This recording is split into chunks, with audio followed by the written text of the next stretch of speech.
नमस्कार, जय श्री राधे। स्वागत है आपका अपने YouTube चैनल निकुंजम पर। आज हम लाएं आपके लिए एक ऐसी जीवनी, ऐसे महापुरुष का जीवन चरित्र जिसके पठन पाठन से निश्चित ही किसी भी वैष्णव को बहुत अधिक सहायता मिलेगी। ये पुस्तक है भाई जी श्री हनुमान प्रसाद पोद्दार की। इस पुस्तक का नाम है श्री भाई जी एक अलौकिक विभूति।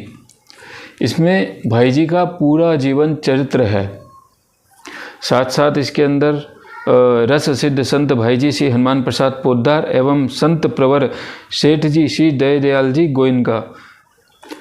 इसमें वैसे तो पूरा भाई जी का जीवन चरित्र है, आखिरी के कुछ पृष्ठों पे सेठ जी का जीवन चरित्र है। उनके जीवन चरित्र पर सूक्ष्म रूप से प्रकाश डाला है।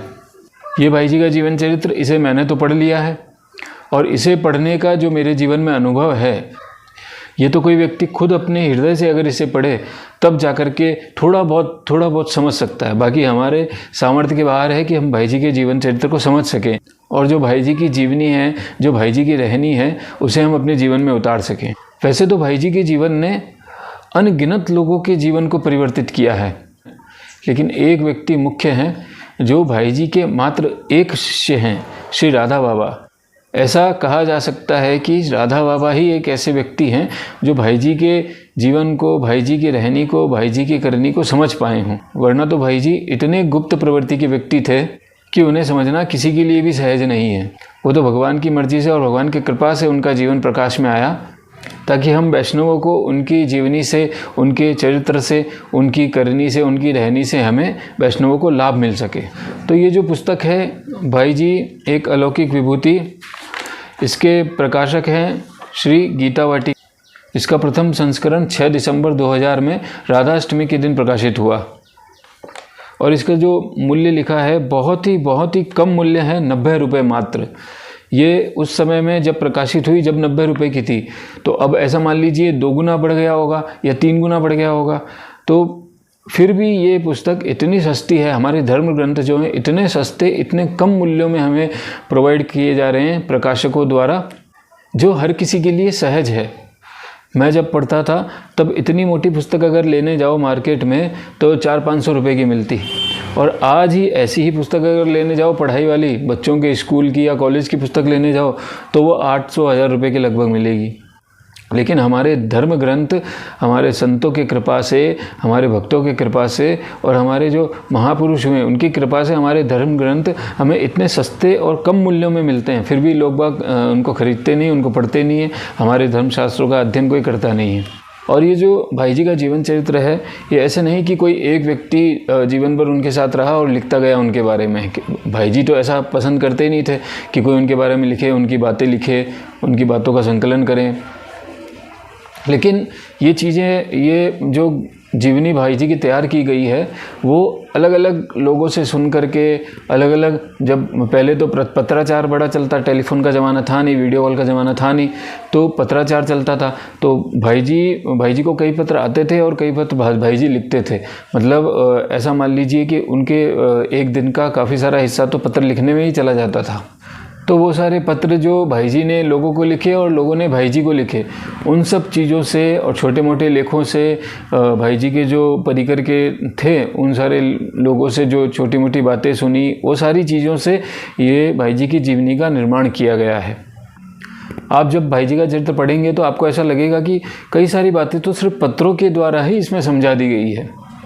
और ये भाई जी का जो जीवन चरित्र तैयार किया गया है, इसमें जिन पत्रों को प्रयोग में लाया गया है, जिन लोगों की बातों को प्रयोग में लाया गया है और जिन लेखों को प्रयोग में लाया गया है, वो सारी विषय वस्तु के संकलन करता है, मूल संग्रहकर्ता। इसमें लिखा है मूल संग्रहकर्ता गोलोकवासी श्री गंभीर चंद जी दुजारी। ये गीतावाटिका में ही रहते थे, भाई जी के साथ उनकी सेवा में थे, और जिन्होंने ये सारी विषय वस्तु को समायोजित किया वो हैं श्री श्याम सुंदर दुजारी जी। ये सारे नाम आपको ये जीवन चरित्र में बार बार सुनने को मिलेंगे, क्योंकि ये भाई जी के साथ ही सब लोग रहा करते थे।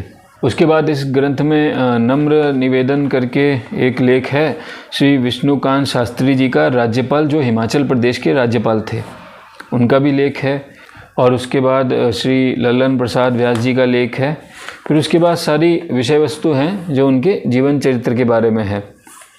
इस विषय वस्तु में दिव्य जीवन की झलक, उनका वंश परिचय आ गया, जन्म और भीषण रोग से आक्रांत उनका मुंबई का जीवन, ये बहुत सारी इसमें जो भी है, जैसे कोई विशेष आपको बात पढ़नी है, किसी संत ने कोई कुछ बताया हो या फिर किसी व्यक्ति से कोई भाई जी का कोई प्रसंग पढ़ा हो या सुना हो, तो उसको आपको पढ़ना हो तो आप आसानी से ढूंढ सकते हो कि कौन सा प्रसंग है। जैसे ब्रज भ्रमण का, ब्रज जब दर्शन करने गए, तो ये सारे इस तरीके से इसमें मिल जाएंगे, तो आपको बहुत ज़्यादा आसानी होगी पढ़ने में। उसके बाद श्री राधा माधव का चित्र है, ये तो भाई जी के इष्ट थे ही। और एक चित्र आता है फिर भाई जी महाराज का, इसके नीचे लिखा है पता नहीं कुछ रात दिवस का, ये उन्हीं के द्वारा लिखा गया है।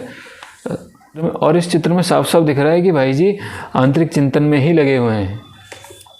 और इस जीवनी के अंत में श्री रामदेव भाई पोद्दार जी, जो उनकी धर्मपत्नी थी, उनका थोड़ा सा जीवन चरित्र है।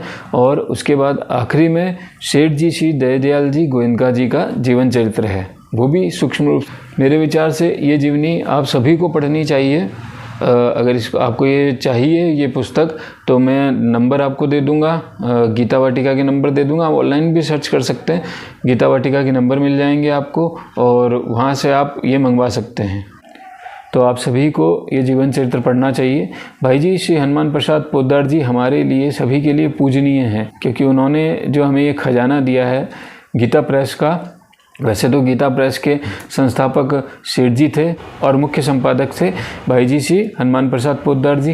गीता प्रेस के आप मान सकते हैं कि 4 मुख्य स्तंभ रहे हैं, सेठ जी श्री जयदयाल जी गोयनका जी, भाई जी श्री हनुमान प्रसाद पोद्दार जी, श्री रामसुखदास जी महाराज और स्वामी चक्रधर महाराज राधा बाबा। ये 4 मुख्य गीता प्रेस के स्तंभ रहे हैं। वर्तमान में अभी मैं राधा बाबा का चरित्र पढ़ रहा हूँ, एक प्रथम खंड तो हो चुका है, अभी दूसरा खंड चल रहा है। तो आगे आने वाले वीडियो में राधा बाबा की जो जीवनी है उसके बारे में भी, आपको किस पुस्तक में से मैं पढ़ रहा हूँ वो पुस्तक का भी आपको रिव्यू में देने वाला हूँ। और अंत में बस यही कि आप सभी लोग इस जीवन चरित्र को पढ़ें। जय श्री राधे।